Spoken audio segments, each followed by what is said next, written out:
मोर prior छोट छोट छात्र छात्री माने कुनी कुनी छात्र छात्री माने सब केमिति अछ आशा करुछि सब भलरे थिबो।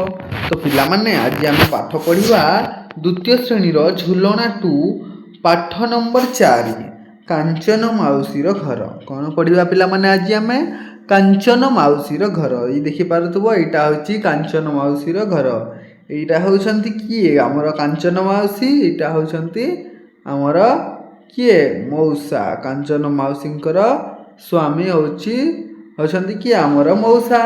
एटा कौन पिला माने देखि पारुथबो एटा होउछि गोटे बगीचा हो ना नहीं। एठी देखो कांचन माउसी बसिकी कौन पिला मानकु खाइबा पय दउछंती आ एठी समस्तक सहित मिलामिशा करूछंती नहीं।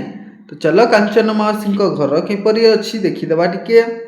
तो पिला माने देखो बांछा मौसांको एठी घर घर नुहे ये सत्य मंदिर। तो कौन पिला माने एठी कह जाइछि बांछा। कांचन माउसींकर पतिंक नाम कौन पिला माने तांको स्वामींको नाम होउछि बांछा। कौन पिला माने बांछा। बांछा मौसांको एठी घर नुहे तो ये मंदिर। एठी कौन कह जाइछि पिला माने बांछा मौसांको ये घर नुहे ये तो मंदिर। तो पिला माने मु प्रथमे पढ़ी दउछि कविताटी को तापरे मु तुमको भल भाबरे बुझेई देबी बुझिलो। तो देखो पिला माने कौन लिखा है मु पढ़ी दउछि प्रथमे कांचन माउसींको घर बांछा मौसांको एठी घर घर नुहे ये सत्य मंदिर। गुरुवार दिन सकाळु उठी कांचन माउसी पंकाती झटी कौन करंती पकांती झटी। घरटी तांकर सफा सुतरा घरटी तांकर सफा सुतर साजसजा लागे भारी सुंदर। फूल फल गछ बगीचा सारा घर आगे तुलसीर चौरा। रांधणा तांकर भारी सुआद हाथ चाटी चाटी खाइब खाद्य। गोरु गाईंकर सेवा जतन जीवे दया तांको महत गुण। आउ कौन पिला माने सभी को करंती भारी आदर साई पड़िसांको अति निजर। कांचन माउसी आदर्श नारी घरटी तांकर सरगपुरी। तो पिला माने एबे मु पढ़ी देली। तो चलो एबे देखिबा तार माने कौन। देखो पिला माने मु बुझेई दउछि टिके देखो एठी बांछा मौसांको एठी घर घर नुहे ये सत्य मंदिर। एठी कहा जाइछि पिला माने बांछा मौसांकर गोटे घर अछि। ये घर नुहे ये कौन घर को घर कहा जाई नै पिला माने कौन कहा जाइछि एठी घर को मंदिर बोली कहा जाइछि। सत्य जेमिति गोटे मंदिर तांको घर को गले पिला माने तुमे लोक माने कहंती कथा सुनिथिबो जे सेटा घर नुहे सेटा होउछि मंदिर। तो एठी बांछा मौसांको कौन पिला माने बांछा मौसाक घर को एठी मंदिर बोली कहा जाइछि। बुझि पारिला पिला माने घर नुहे ये गोटे सत्य मंदिर टिए। पुणी कौन होउछि पिला माने देखो गुरुवार दिन सकाळु उठी कांचन माउसी पकांती झटी।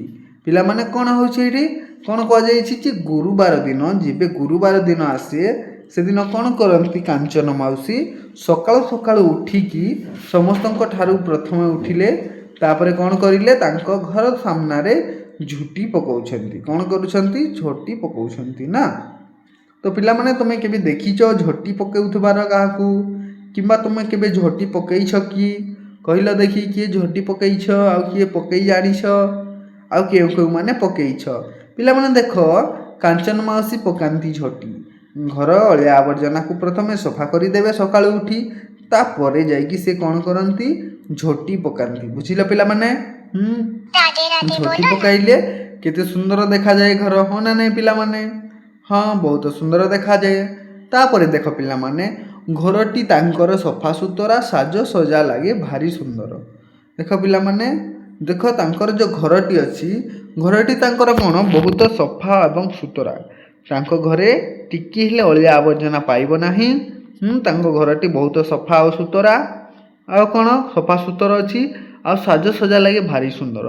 से जो घर को सजेई छंती सेटा मध्य बहुत भल देखा जाए पिला माने ओ भारी सुंदर देखा जाए। बुझिला जेमिति तम घर अति सुंदर देखा जाए जितेबेले तुमे साज सज्जा कर हो ना नहीं। तांको घर सब बेले पिला माने साज सज्जा होइकी थाए आ से भारी सुंदर देखा जाए। फूल फल गछ बगीचा सारा घर आगे तुलसीर चौरा।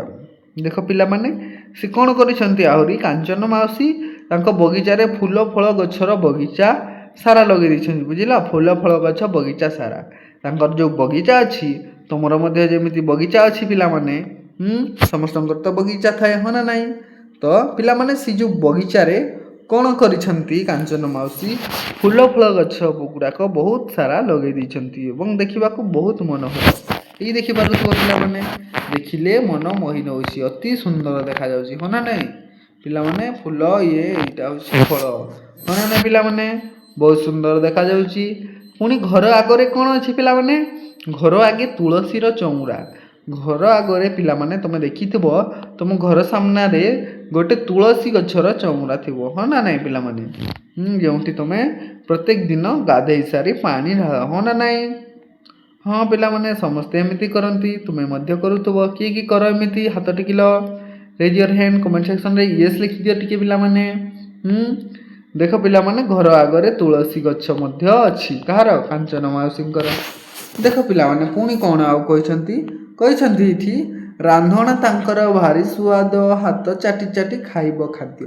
ପିଲାମାନେ ସେ ଯେତେବେଳେ ରାନ୍ଧନ୍ତି, ଯାହା କିଛି ସେ ବନାନ୍ତି, ଖାଇବା ହେଉ ପ୍ରସାଦ ହେଉ, ତ ସେଇଟା କ'ଣ ବହୁତ ସ୍ୱାଦ। ପିଲାମାନେ କ'ଣ ଖାଇବା ରାନ୍ଧଣା ସେ ଯେଉଁ ରାନ୍ଧନ୍ତି, ସେ ଯେଉଁ ଖାଦ୍ୟ ବନାନ୍ତି ପିଲାମାନେ, ରୋଷେଇ କରନ୍ତି, ବହୁତ ବଢ଼ିଆ କରନ୍ତି, ସ୍ୱାଦ ପୁରା ବହୁତ କ'ଣ ବହୁତ ଟେଷ୍ଟି, ସୋ ସୁଇଟ୍, ବୁଝିଲ ପିଲାମାନେ? ହାତ ଚାଟି ଚାଟି ଖାଇବ ଖାଦ୍ୟ। ଏମିତି ଖାଦ୍ୟ ବନାନ୍ତି, ଏମିତି ରୋଷେଇ କରନ୍ତି ସେ, ଯେମିତିକି ତାଙ୍କ ହାତରେ ଯାଦୁ ଅଛି। ବୁଝିପାରୁଛ ପିଲାମାନେ?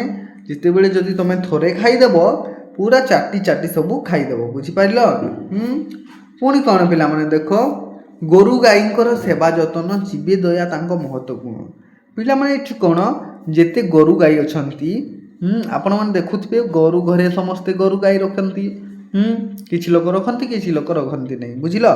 ତ ସେମାନଙ୍କର ସେବା ଆଉ ଯତ୍ନ କରିବା ପାଇଁ ତାଙ୍କ ମନରେ ବହୁତ କ'ଣ ମହତ ଗୁଣ, ସେଇଟା କ'ଣ ଜୀବେ ଦୟା, ଜୀବମାନଙ୍କ ପ୍ରତି ଦୟା କରିବା। ଯେଉଁ ଜୀବଜନ୍ତୁମାନଙ୍କୁ ମାଇନ କ'ଣ କରନ୍ତି, ସେ ତାଙ୍କର ପାଖରେ ଗାଈ ଗୋରୁ ଅଛନ୍ତି, ତାଙ୍କୁ ଡେଲି ଘାସ କାଟିକି ଦେବା, ପାଣି ପିଇବା ପାଇଁ ଦେବା, ଖାଇବା ପାଇଁ ଘାସ ଆଣିକି ଦେବା, ସେଗୁଡ଼ାକ ହେଉଛି ତାଙ୍କର ମହତ କ'ଣ, ମହତ ଗୁଣ, ମାନେ ଭଲ ଗୁଣ। ପିଲାମାନେ ତାଙ୍କର ଭଲ ଗୁଣ ହେଉଛି ଏଇଟା ଯେ ସେ ଜୀବଜନ୍ତୁ ପ୍ରତି ବହୁତ ଦୟା କରନ୍ତି, ବୁଝିଲ? ଯେମିତି ଏବେ ଲୋକମାନେ କ'ଣ କରୁଛନ୍ତି, ଜୀବଜନ୍ତୁକୁ ମାରି ଦେଉଛନ୍ତି, କିଏ ଟ୍ରକ୍ ଚଢ଼େଇ ଦେଉଛି, କିଏ ବାଇକ୍ରେ ଧକ୍କା ଦେଇ ଦେଉଛି, ହଁ ନା ନାହିଁ ପିଲାମାନେ? ସେଭଳି ସେ ସେମିତି ନଥିଲେ, ଯେ ସବୁ ଗାଈ ଗୋରୁଙ୍କୁ ସେବା ପୁରା ବହୁତ ଯତ୍ନ ସହିତ ନେଉଥିଲେ, ବୁଝିଲ?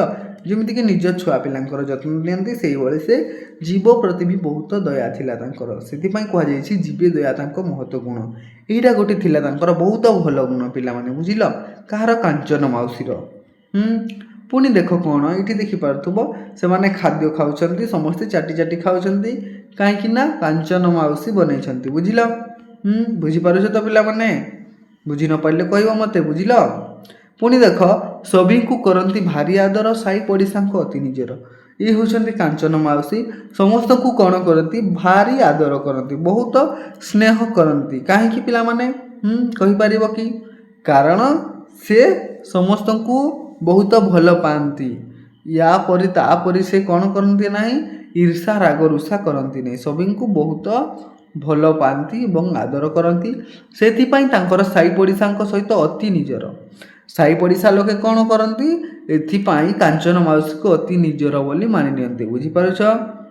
ଆଦର୍ଶ, କାଞ୍ଚନ ମାଉସୀ ଏକ ଆଦର୍ଶ ନାରୀ, ଘରଟି ତାଙ୍କର ସ୍ୱର୍ଗପୁରୀ। କାଞ୍ଚନ ମାଉସୀ ଏଇଠି କ'ଣ କୁହାଗଲା ପୁଣି, ଗୋଟିଏ ସେ ବହୁତ ଭଲ ନାରୀ ଏବଂ କ'ଣ ମନରେ କିଛି ସଙ୍କଟ ନାହିଁ, ସମସ୍ତଙ୍କ ସହିତ ମିଳିମିଶି ରୁହନ୍ତି, ଜୀବ ପ୍ରତି ବହୁତ ଦୟା ଅଛି ତାଙ୍କର, ଘର ଦ୍ୱାର ସବୁ ସଫା ସୁତରା ରଖନ୍ତି ଏବଂ ସମସ୍ତଙ୍କୁ ସେ ଆଦର କରନ୍ତି।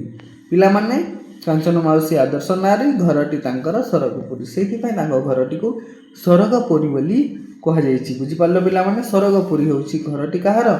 କାଞ୍ଚନ ମାଉସୀର ଘରଟି ହେଉଛି ସ୍ୱର୍ଗପୁରୀ, ବୁଝିପାରିଲ ପିଲାମାନେ? ଯଦି କିଛି ଡାଉଟ୍ ଅଛି ପିଲାମାନେ, ତୁମେ ମୋତେ କମେଣ୍ଟ ସେକ୍ସନରେ ପଚାରିପାରିବ, ବୁଝିଲ? ମୁଁ ତୁମକୁ ସେଇଠି ଆଉ ଥରେ ବତେଇଦେବି, ବୁଝିପାରୁଛ? ତ ପିଲାମାନେ, ନିଜର ମୂଲ୍ୟବାନ ସମୟ ଗୁଡ଼ାକ ମୋ ସହିତ ବିତେଇଥିବାରୁ ତୁମକୁ ଅଶେଷ ଅଶେଷ ଧନ୍ୟବାଦ। ଧନ୍ୟବାଦ ପିଲାମାନେ ଭିଡ଼ିଓ ଦେଖିଥିବାରୁ।